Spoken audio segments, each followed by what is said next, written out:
अस्सलाम वालेकुम पाकिस्तान, अस्सलाम वालेकुम मेरे दोस्त अहबाब अज़ीज़ मेहरबान, मुझे देखने सुनने वाले सबको अस्सलाम वालेकुम रहमतुल्लाहि व बरकातुहू। अल्लाह तबारक तआला आपकी घरों के ऊपर, आपके ख़ानदान के ऊपर, आपके कारोबार के ऊपर रहमतें और बरकतें नाज़िल फरमाए।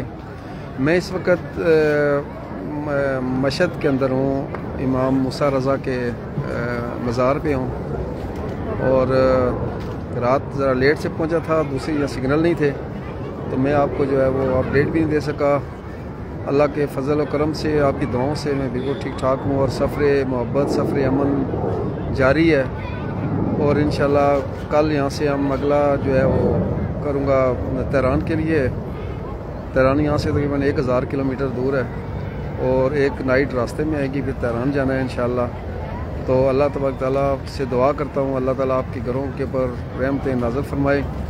मेरे लिए बहुत सारी दुआएं करने का बहुत शुक्रिया और आपकी दुआओं के नतीजे में मैं यहाँ पर बस सलामत खड़ा हूँ।